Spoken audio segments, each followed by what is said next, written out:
Komichiwa, welcome back to the Study Prep Guys channel, everyone. It's nice to be back with you. Today we're looking at a full course of the Csec Econ. Hello, Oni-chans. It's nice to be back with you. You will not be failing Econ anytime soon with the Study Prep Guy. This will be a complete course, everything down to the last bone that you need to know about Econ. So let's prepare for Economic CSEC 2025. Without further ado, let's actually start the video.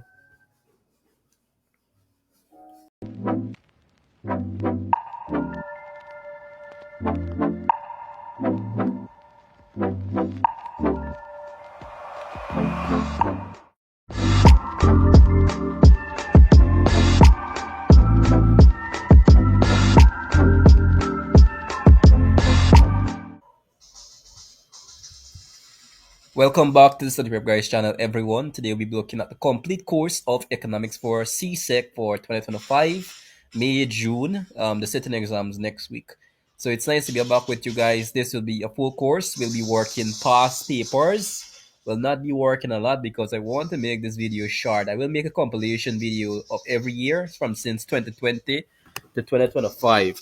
But for now, we're just looking at some basic questions or some repeated questions that usually come for economics almost every single year. This is under section 1. We'll be looking mainly at the year 20. Let me just show you guys. We're looking at May, June 2022. We're looking at 2 questions. 2020, we're looking at 5 questions. 2021, May, June, we're looking at 4 questions. And for 2023, May, June, we're looking at 7 questions. So this is the yearly questions that we will be looking at. We'll be looking at the most repeated questions for each of these years and how do they correlate with each other. So first of all, let's look at the first year off the bat. So this is the agenda. We'll be answering questions under each of these years. So first of all, we're looking at year 2022 May June economics, principle of economics, which really deals with the first unit of the of economics, which is very important to note. I did do a live stream with this, guys. I will post a card on top there. So if you guys haven't seen that video, you could look into it after you have finished watching this one. So let's look. So the first question is, list the 3 agents of an economy. There are mainly 3 agents of the economy, including of household, firms, and the government. Economy agents are individuals or entities that participate in economic activities by making decisions about the allocation of resources. So households, which is the consumers, take goods for personal day-to-day use. Firms create goods and governments dispatch goods across the country. So the second question right off the bat is the state the role of each of the agents listed in AI, which is basically trying to say state the function of each of the agent listed, which is household, government, and firms. So first of all, let's look at the role of each agent. So first of all, suppliers. They make and create the goods and services, and another term for firms are suppliers because they supply goods and services for the overall economy with the hopes of making a profit. So suppliers, they make and create goods and services that we use in everyday life. Government, they are responsible for the dissemination, which is the allocation of goods and services. They allow for the production process to take place. Without governments, the production process would be much harder. And then finally, we have consumers or household individuals, or consumers for short. They utilize the goods and services for personal amusement, for day to day activities, and for day to day life. And if you are watching me right out there, right now, you, my fellow viewer, you are a consumer. You're consuming my service. So you are part of the overall agents of an economy. So let's move on to May 2020 paper 2 economics, which is the first question right out of the bat for this paper on section I or section A, which is, it says define each of the following terms, which is the law of demand and the law of supply. Now let's answer the law of demand versus the law of supply. And while the law of demand and the law of supply are distinct, they're totally distinct things, and I will explain that now. So the law of demand states as the price of a good or service goes up, the demand decreases. So the higher the price, the less people will want to buy it. And the lower the price, the more people will want to buy it. right? So that's basically the law of demand. I can't really put it more simpler than that.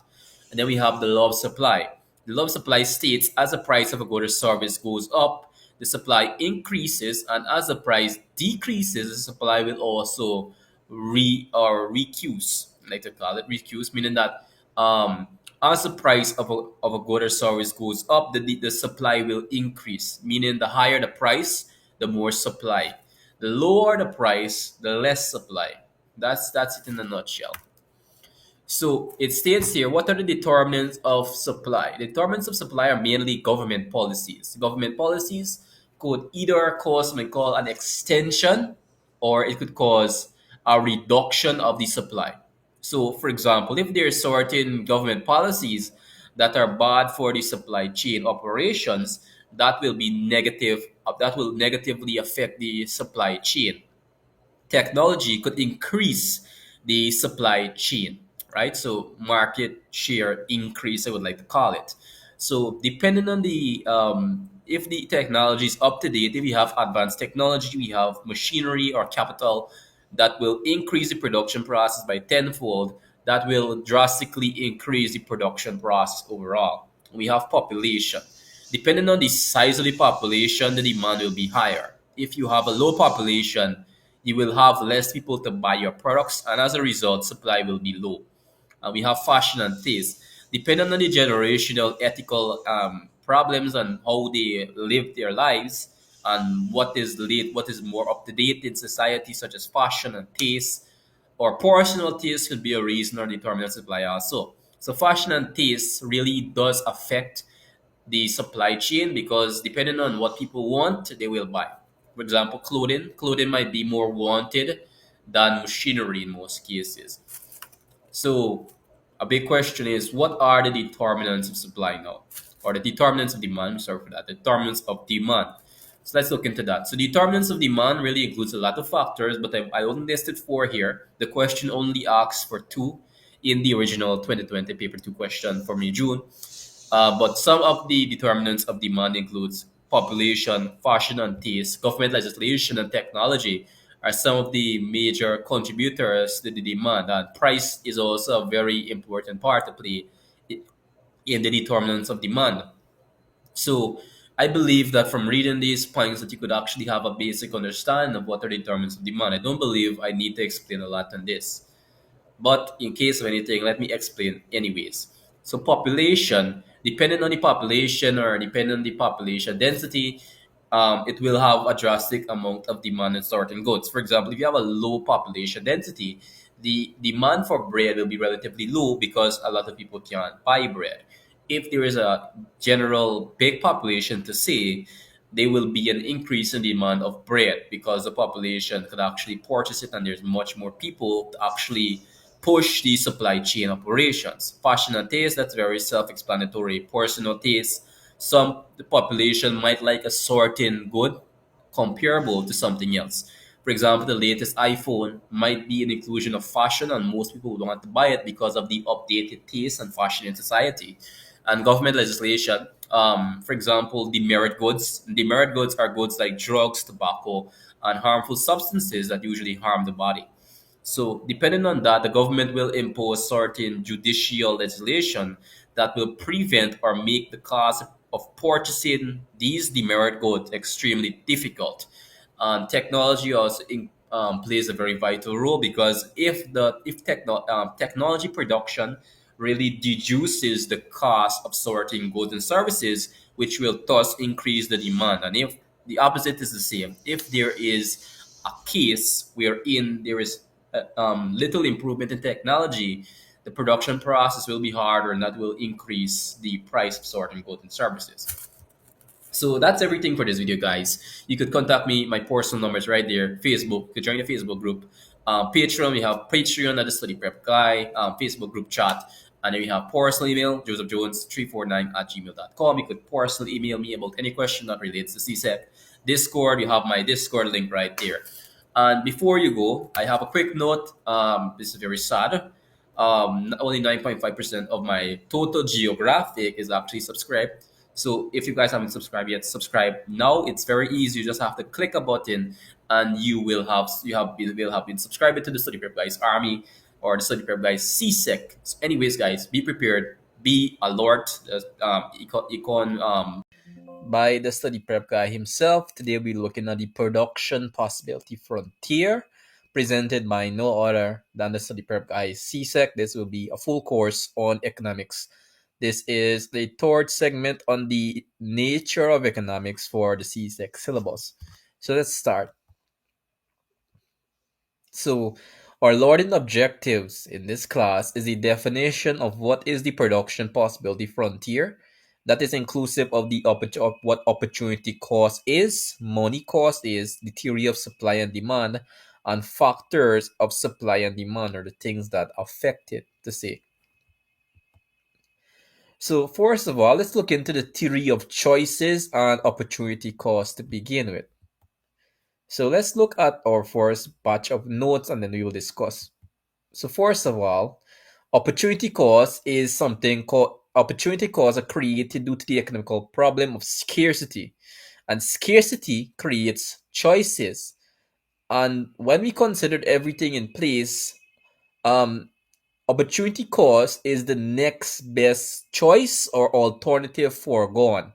I like to use the example. For example, if you're giving up bread for cheese, the opportunity cost is bread because you have given up bread in order to get cheese. You could not choose both bread and cheese. Since you have given up bread as a result, the opportunity in this, for instance, would be bread. Now let's look into the theory of supply. So this is the demand versus supply spectrum of the class. So the theory of demand states that as the price of a good or service goes up, the demand decreases because people don't want to spend a lot. And as the price of a good or service goes down, demand increases. So some factors that would affect demand is population. Is the population old? Is the population young? These little minute things affect the demand of certain goods and services. Because if you have an older population, they will most likely not be up to date with recent trends. And fashion and taste is a very important factor to come into place. You may have personal preference, you may want to have personal things, and it might just be that you don't like certain things that certain individuals like, or it could be something that is very fashionable, something that everyone wants, and that could make the demand of it go up. Government legislations, because for example on demerit goods like drugs, alcohol, and these demerit goods that are harmful to our health, the government might impose sanctions and legislations to prevent us from actually obtaining that, and that could decrease or increase depending on what policies they put in place of certain goods and services. When we think into technology, technology is one of the major factors or contributors to demand, right? And we'll talk about that later. But the three main factors or three main things that I would think that affect demand is population, government legislation, and fashion and taste. So let's look into the theory of supply, which is the opposite of the theory of demand. So while the theory of demand states that as the price of a good or service goes up, um demand decreases, and as the price goes down, demand increases. Is the exact opposite with the theory of supply. So the theory of supply states that as the price of a good or service increases, supply will increase. And as the price decreases, the supply will also decrease. Supply really works with monetary funding. So the higher the product, the more production that could take place. The lower the price of that product, the lower production that could take place. It's simple as that. So some of the factors that affect the supply or affect supply in an economy is approximate weather conditions, as in relation to some goods are better produced in a particular environment. For example, if you're producing lime juice and it's certain weather, the weather conditions are malleable and bad, that will affect supply. Government legislations against the merit goods, as I said before, improvements in technology. Due to rapid improvements in technology that could increase the production process, allowing for more goods to be produced at a time. Prices of supply for the production process. If the joint goods that are needed to produce certain goods and services are high, that will likely decrease the amount of goods produced. So that's some of the factors of supply. So this is an example of the production possibility frontier. And from this, I believe you will understand the opportunity cost and the production possibility frontier better.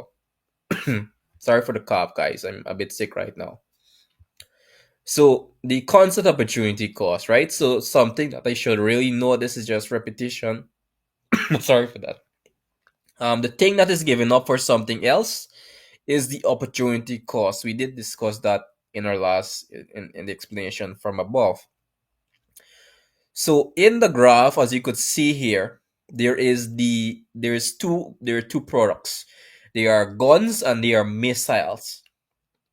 And the production possibility frontier shows the possible combination that could occur between two goods. Sorry for the cough right now, guys. I really do apologize for that. So when we compare guns and missiles, if you look at the graph, if you look at guns, we have 2,000, 1,500, 1,000. We see a deduction by 500 points. So we start off with 2,000 guns. But in order to produce 5 missiles, we had to give up 500 guns. So there's a deduction. So we have to give up something for something else. In this case, we have to give up 500 guns for 5 missiles. So in this case, the 500 guns that we have given up is the opportunity cost. You guys get to me? So that is why the production possibility frontier is straight. So from this little example, I believe that you could have a more comprehensive understanding of what the production possibility frontier actually is. So hopefully everyone is all right with that, guys. Anyways, subscribe to the Study Prep Guys Chill Zone, the Study Prep Guys CSEC. I do have a lot of contact. I have my personal information on top there. We have Facebook groups. We have Patreon by the Study Prep Guy. You could have my personal email to actually contact me, and you have my Discord, so you could join my Discord group um at a particular date. A new website. I created a new website right now, guys, to for materials, free materials. I will be doing free classes, free of charge. You have to pay nothing, and in addition to that, I will be creating a website. We have all of these notes and for studying for your own purposes. I will have documents with questions also, so that could educate you guys. Anyways, I wish you guys all the best. What would you die for? What would you lie for? Lie for? This ain't the Bible. 'Cause I got a rifle. Don't ever fuck with me. 'Cause I got enemies. Nobody's there for me. So Father, forgive me for you know that I am a sin. Take a righteous body, you a lick of. Welcome to the Study Prep, guys. Econ. This will be a full course on economics. Welcome back to the Study Prep Guys CSEC, or the Study Prep Guys Chill Zone. And today we'll be looking at an introductory class into econ. Without further ado, let's start. So first of all, what is economics? So economics is a social science that deals with the study of consumer decisions. So there are three basic questions that come to mind with the inferral of the basic economical questions are what to produce, for whom to produce, and how many. These are the three fundamental questions that shape the economical landscape in any economy in the world. So there is something called the traditional economy that we usually infer too. In a traditional economy, the owners of the factory production are the private and public sectors. Private sectors are usually owned by private individuals, while public sectors incentives are owned by government personnel, and the government in itself. The government usually implements certain bilateral incentives such as quotas and CET, common external tariffs. So the factors of production, the three main factors of production include land, labor, and capital. So land, this is in direct referral to the physical landscape utilized in the production process. The factor reward for land is rent. And labor, this refers to the skills and attributions of persons that drive the production process. The factor reward for labor is wages. Then we have capital. Capital refers to just machinery or things that the business owns, and the fact will be continuing down the lines in more detail. This will be a more detailed dive in comparison with the last video on the production possibility frontier part one. So, so the production possibility frontier, also known as the PPF, it's usually abbreviated as PPF. It's important for understanding some basic issues in economics, like the use of resources, which is the scarcity, because we have infinite wants versus limited resources, and that creates the economical problem of scarcity. So the description of the best possible combination of two goods produced using all the available resources, or the comparison or the total combination that could be an incursion of goods and services, or it's basically the comparison of two services that could be incurred within the production possibility frontier. So an example of this, let me just skip. For example, we have the example of butter and guns, which is the comparison. So within the production possibility frontier, we consider that to be inefficient. So when it's within the production possibility frontier, we consider to that to be inefficient use of resources. This is something called the efficient curve or the efficiency curve. There are different types of production possibility frontier. We did look at the constant production possibility frontier in the last video. So once it is within that line of segment, it is attainable. So, as with the dotted line, as you could see with my mouse, that is unattainable resources, meaning that with the resources that we currently have, we don't have the potential to obtain that. So the marginal opportunity cost of guns in terms of butter is increasing as we move down the production possibility frontier. As you could see, when we move down the production possibility frontier, there's a marginal increase in the amount of guns supplied. But in order for guns to be supplied at a greater quantity, there needs to be a deduction in the quantity of butter. We are making more guns, but what's the spread on the English muffin, as I would like to say? The PPF is typically bowed out or linear. It is bowed in. So at so within the case of this, there are different production possibility frontier. As I said, there is something called a reduction possibility frontier, production possibility frontier, and or the low scaling production possibility frontier, which is the worst case scenario. Right now, once we see it has this belly like shape, it's effective. But once it has a recessive shape, we consider that the inefficient use of resources or economical recession. So we're going to that just now. So let's go back down to the basic notes. So the opportunity cost of an activity is the value of the resources used in that activity when they are measured by what they would have produced when used in their next best alternative. We did discuss it in more basic terms.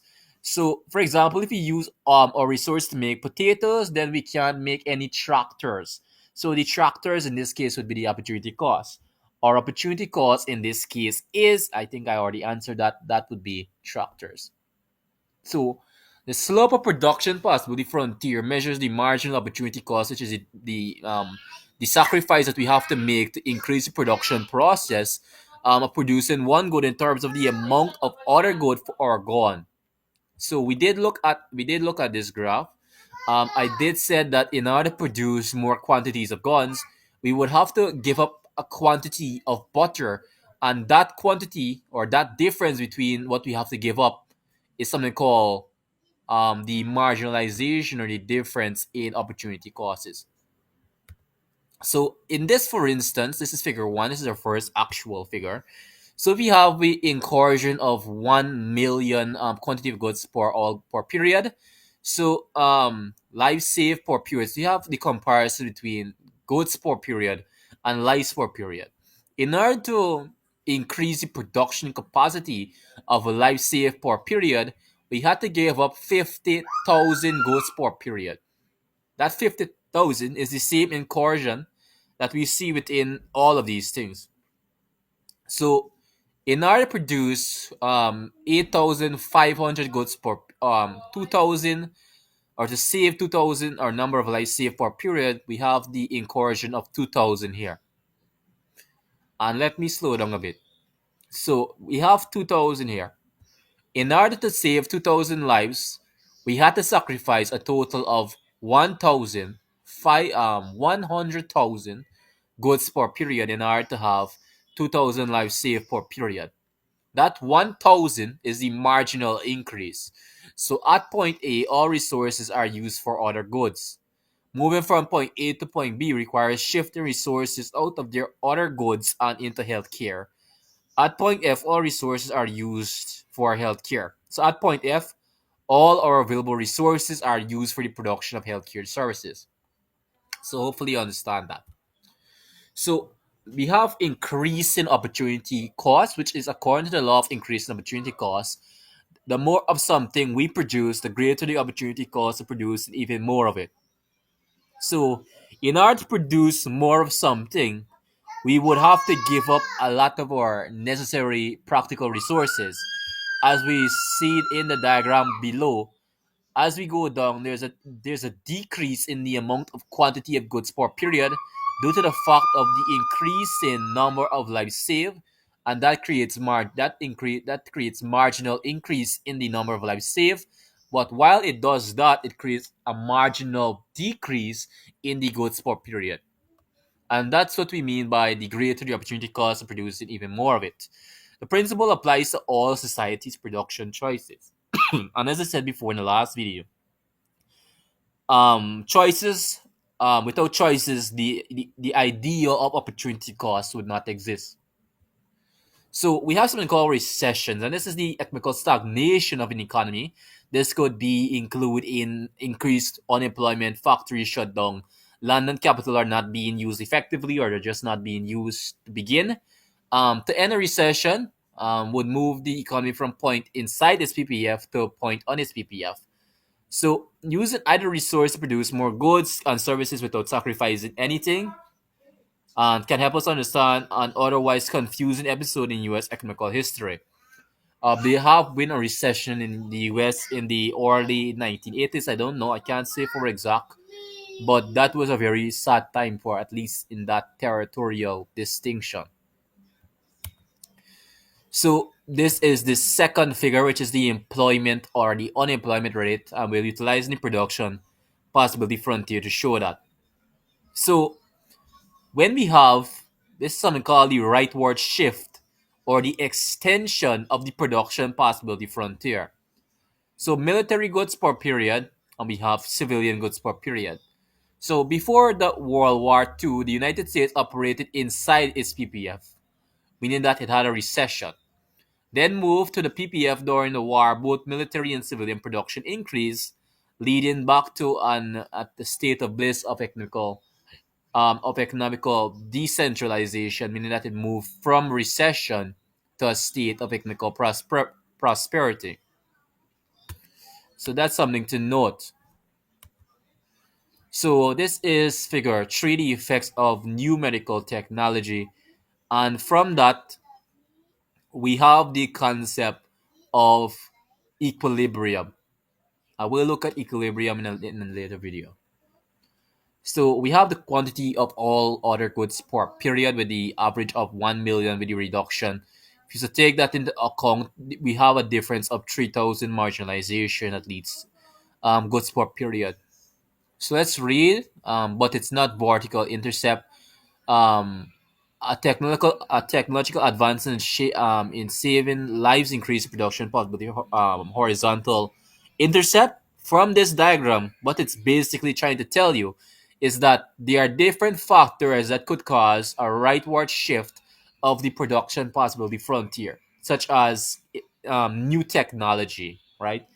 If there is new technology in an economy, the production process will increase, and that will lead to more our ability to obtain more goods and more services for the economy as a whole. So yes, guys, that's everything for now, guys. See you to the next video. Subscribe to the study prep, guys. CSEC. This is the full course in economics. This is on the section of the production possibility frontier. What would you die for? What would you like for? Life for? This ain't the Bible. 'Cause I got a rifle, rifle. Don't ever fuck with me. 'Cause I got enemies, I got enemies. Nobody's there for me. So Father, forgive me for you know that I am a sin. Say the richest part of you will lick a Welcome to the study prep, guys. Econ. This will be a full course on economics. Welcome back to the study prep, guys. CSEC or the study prep, guys. Chill zone. And today we'll be looking at an introductory class into econ. Without further ado, let's start. So first of all, what is economics? So economics is a social science that deals with the study of consumer decisions. So there are three basic questions that come to mind with the inferral of the basic economical questions are what to produce, for whom to produce, and how many. These are the three fundamental questions that shape the economical landscape in any economy in the world. So there is something called the traditional economy that we usually in for too. In a traditional economy, the owners of the factory production are the private and public sectors. Private sectors are usually owned by private individuals, while public sectors incentives are owned by government personnel, and the government in itself.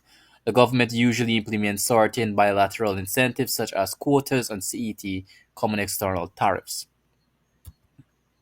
So the factors of production, the three main factors of production include land, labor, and capital. So land, this is in direct referral to the physical landscape utilized in the production process.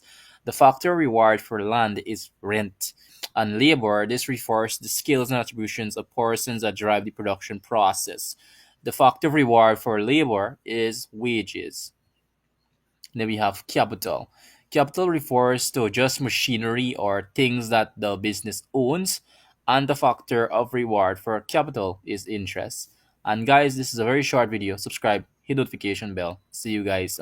Watch my 9mm go bang. Watch my 9mm go bang. Player haters, masturbators, bitches all up in my shit. Living skit, you know you did. Walking around with a cripple, they get this boy tried to take my shit. Fucking with the rhythm kick. MAGNOLIA, that is why your ass will let you.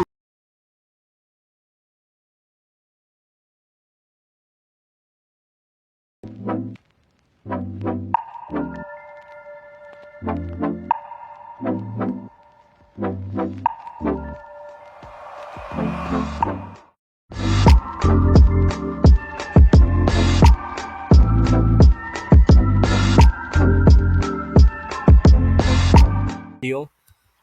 Today we'll be looking at CSEC Economics Compilation 100 questions every year since 2008 to 2014 or 2024 to have a comprehensive understanding of some repeated questions and some questions that usually always repeats for CSEC Economics. Without further ado, guys, let's actually start. So first of all, this is on the term globalization when it says define the role of the WTO or World Trade Organization. So the role of the World Trade Organization, also known as WTO, is to regulate trade policies between countries. This could mean making sure that there's certain regulations to maintain free trade between countries. The second question is list three factors that influence the exports of goods and services. They are like trade policies, and that's usually implemented by the WTO. So those two terms they tie up each other a lot. And we have tariffs. This is tariffs on imports or taxes on imports. Quotas, meaning that we have a limit on the amount of goods that we could actually bring into an economy. And we have something called CET, which is common external tariff. There is other form of tariff such as preferential tariff and reciprocal tariffs. Those are some of the things that influence um, exports of goods and services. And CET is common external tariffs on non-member state. This is in like if you are part of the European Union will impose a certain tax on non-member states. So I believe we covered off that. Moving on to question three. It's this question is outline two factors that might cause a country to devalue its currency. First of all, this is usually occurrence in a recession or time of economical difficulty. A country may or may not will usually devalue its currency in a situation, um, which is the amount of money in circulation, right? Through the central banks. So depending on the economical state of the country, they may resort to devaluation of its currency. Another situation whereby they may devalue their currency is when there's too much of an influx of money on or an over circulation of money in the economy. So for question four, it says discuss two consequences of balance of payments deficit in your territory. Some economical consequences of reduced balance of payments is reduced aggregated demand. This means that a balance of payments deficits occurs when a country imports more goods and services than it exports. And this could lead to a negative multiplier effect, which lead into lower consumption and investment in your country. We have something called currency depreciation. This is another situation where a currency may be depreciated, which is a balance of payments deficit. um, a persistent balance payment deficit can undermine investor confidence, meaning that they see your market as a bear market and they won't want to make any investments. Question 5, it says list three characteristics of Caribbean economies. Caribbean economies are usually a source of tourism, but usually they are very small territories like the Barbados Islands. Majority of the Caribbean are inclusive of islands, and islands, as we know, are not very big. And we have something called open markets, wherein by the all of these economies are very open with their markets. And then we have question 6, list three ways of measuring international income. We have something called the income method, GNP, gross national product method, and we have the expenditure method to see how much we're actually expending, the income method to see how much we're receiving, and the gross national product is basically a sublimation of both of those things. Moving on, we have question 7, which asks a very basic question, outline two factors that might influence savings. So everyday necessities, you buy things every day. The age of individuals, it could depend on what they need. For example, if you're an adolescent or if you're within your early 20s, you might spend a lot more than when you're in your 50s. And we have interest rates. Sometimes you have income taxes or the amount of income that you have. It might be a 2% income tax, and that will be reduced from the amount of money that you have. Economical state, if the economy is going through inflation or recession or deflation and what's not, that will affect the amount of money you have, thus which will affect the amount of savings you have. Then we have question 8. Let me go back to that. Distinguish between economic growth and economical development. So economical growth refers to an increase in GDP, which is gross domestic product or the amount of products in the economy as a whole. While on the other hand, economic growth or economical development, sorry for that, refers to the natural industries that contribute to GDP growth. It could also mean improvement to the living standards and quality of life. Economical development is referral to one specific sector, while economical growth refers to the whole economy or everything in the economy, everything, while economical development refers to different sectors of an economy. So the last question on our list today, or not second to last, I would like to say, is define trade liberalization and globalization. Trade liberalization is just basically removal of trade barriers and taxes on imports, while globalization is a term used for the world becoming a global market. I don't believe that if any definition could get simpler than that. Move on to our final question of the day, which is question 10. Outline three benefits of trade liberalization to Caribbean economies. So first of all is joint development. You have more access to different economies, and that could lead to better investment and overall development. Innovation. Since you're working with other economies, there is better opportunities for innovation to occur, higher production levels due to more accessibility to resources, better quality of life because of more resources, and free movement of skilled personnel. And for more information, guys, you could check out the link to the document as on the screen. Anyways, guys, all the best. See you guys in the next video. The Study Prep guys.